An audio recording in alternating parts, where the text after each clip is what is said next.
All right, guys, so we're here on us.gov. They have this really handy infographic on how to get or renew a U.S. passport. So we're going to start with renewal. Now, you can only renew your passport if it's undamaged, and all of the following apply. You need to have had it issued less than 15 years ago. You needed to have been at least 16 years of age or older, and it needs to be in your current name, or you can legally provide a document showing a name change. Now, in order to get it renewed, you will need Form DS-82, your eligible passport book, proof of your name change if your name is different than the one that was originally on your old passport, so like a marriage certificate or a court order. You're going to need a colored photo as well as pay for the fees. Now, again, all of these items have to be undamaged in order to be accepted. If not, or if you've never applied for a passport, then you need to follow the new passport instructions. Now, you must qualify for any of the following. It's your first passport, your last passport was damaged or lost, your last passport was issued more than 15 years ago, your name has changed and you have no supporting legal document, or if it's for a child under the age of 16.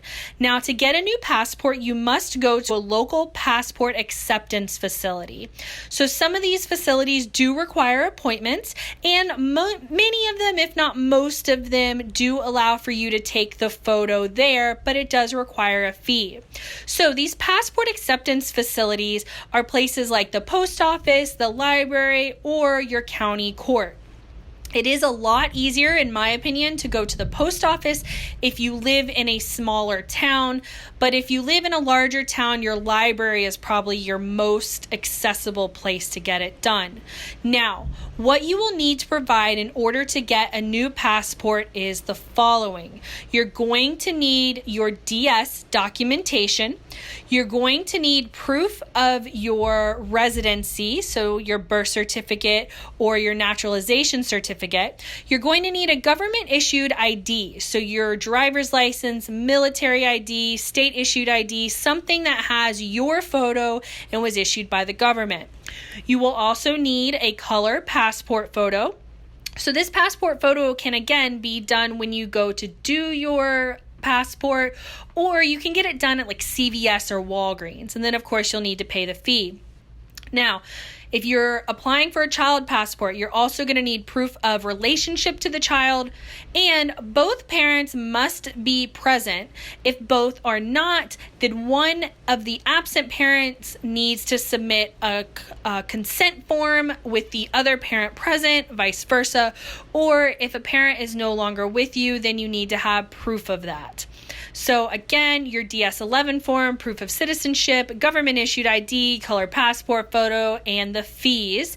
The fees are listed online. It's usually anywhere from about $90 to about $130, just depending on whether or not you're paying for expediting or not. To get or renew a passport. Well, processing times change seasonally. So what you want to consider is it a high travel season? Think Christmas, Thanksgiving, New Year's, times like that. Typically, though, it takes 6 to 8 weeks when you submit the documentation by mail or in person. You can also pay for expedited services, which will take about 2 to 3 weeks if you apply by mail or person.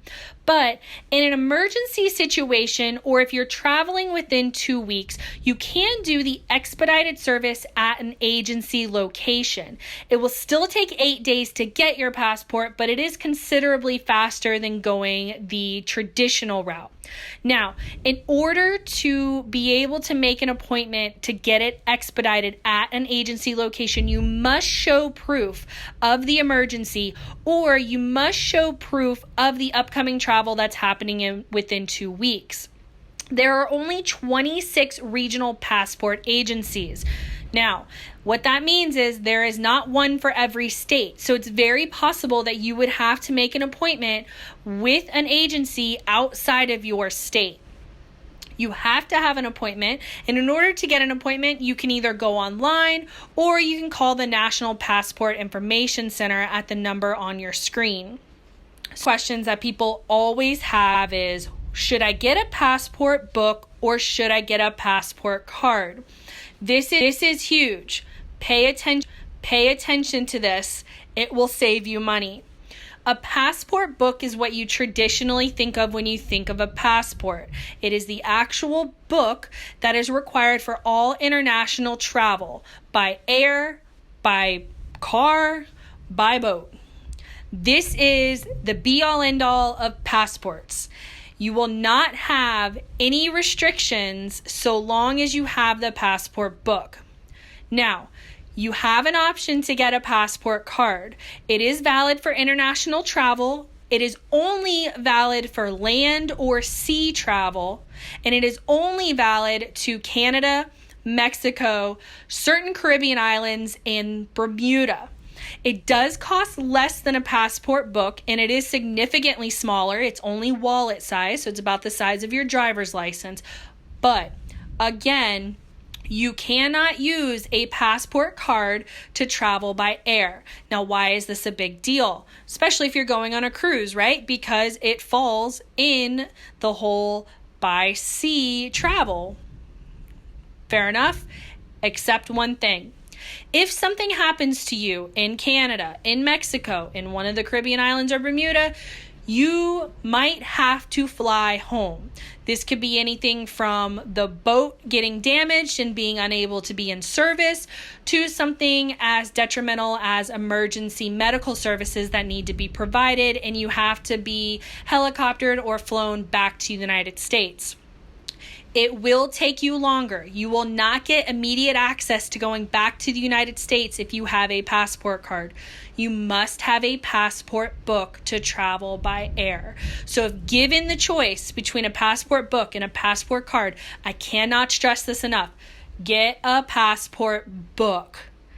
If you have any other questions or something wasn't answered, you can go to travel.state.gov/passports, or you can give them a call at 1-877-487-2778. All right, so that's everything that you need to know in order to get a passport for your cruise. If you have any questions, please leave them in the comments below. If you haven't already, please subscribe. And if you like this video and you found it helpful, go ahead and give us a thumbs up. We really appreciate it. It just helps move our videos up on the YouTube search engine because of YouTube's crazy algorithm.